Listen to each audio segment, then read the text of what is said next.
Hi, I'm Victoria. I'm the co-founder of SuperFastDiet, and we're super excited today to be speaking with the beautiful Lisa Gumanik. Hi, Lisa. Hi, it's so good to be here. Oh, we're so excited to have you. So Lisa is a mental health coach and practitioner and an expert on Bliss Spot as well.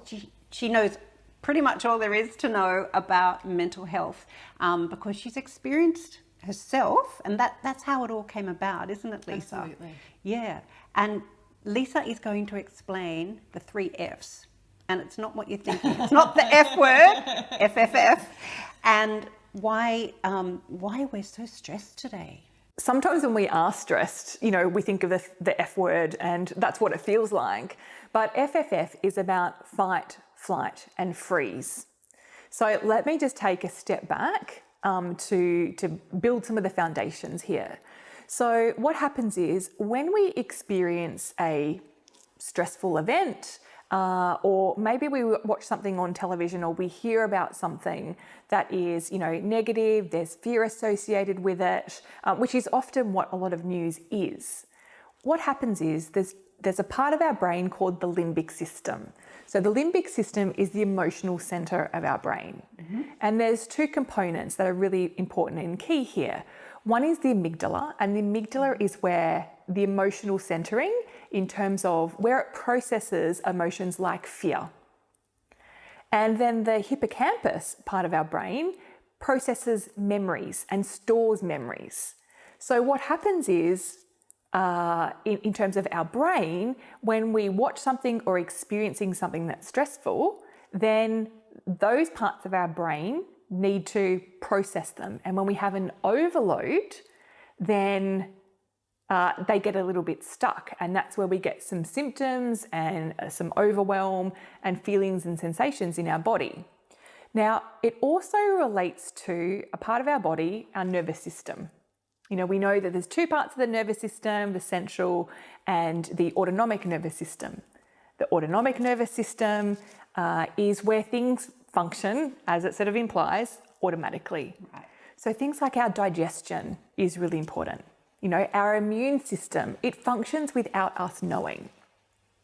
And so with the autonomic nervous system, again, this is broken down by 2 parts. We're getting there, we're nearly there. 2 parts. The parasympathetic nervous system and the sympathetic. The parasympathetic is known as rest and digest.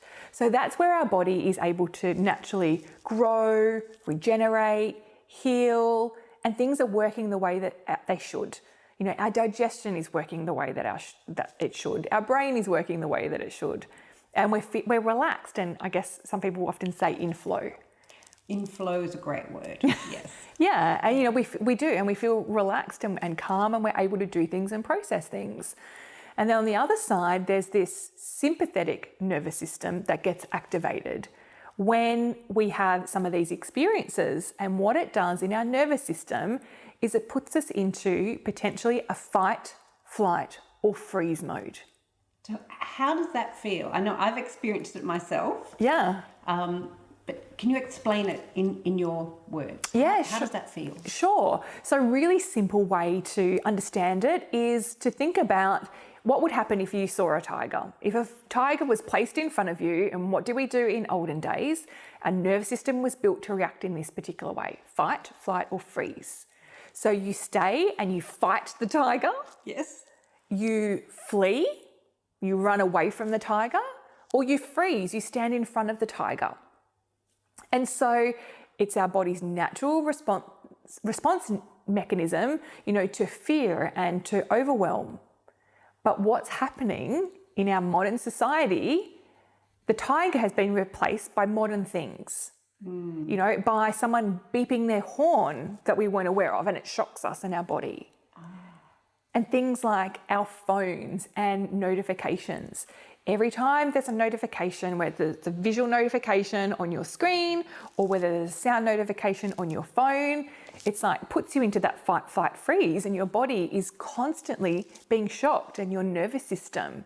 So we have this overload of emotions and fear that's happening in the brain, And then our nervous system is going into fight, flight, freeze mode every time things like notifications occur, or, we experience, we're afraid of what our boss is going to say, or, getting into an argument or disagreement with our partner. So we have these chronic experiences or stresses or triggers that is triggering our brain and our body and putting us into chronic fight, flight, freeze mode. We're meant to see the tiger, our body responds in that way and that natural mechanism. And hopefully you survive. You survive. Yeah. You survive, and then you're able to go on with things. Whereas because we have this constant assault, on our body, constant state of stress, we're constantly in these fight, flight, or freeze mechanisms and modes, and it's not healthy for our body because then our body's not functioning. We're not in that rest and digest phase. Our body's in that sympathetic fight, flight, freeze mode. Our nervous system, our immune system stops working and functioning. It slows down. Our digestion slows down, and that's where chronic illness and disease starts. That's really scary. So what are some simple tools we can use to stop these 3 Fs in our life? Yeah. Switch off your notifications. Switch off your notifications. Become aware of some of those things that, are triggering or, toxic for you. So they might be conversations that you have with certain people, might be certain things in the workplace. So we've got the workplace, we have notifications, and the news. There's a certain level of awareness and certain level of involvement that we can and need to have. But when we're constantly watching the news and hearing, negative stories, then it's an overload for our limbic system. It's an overload for our nervous system. And that's why people are experiencing so much stress and anxiety, because their body is overloaded with these stories and experiences, and the hippocampus, where it stores memories, is not able to, it's over storage of all of these things. Makes so much sense. Placing a hold on these is so important. And would you recommend having a social media detox?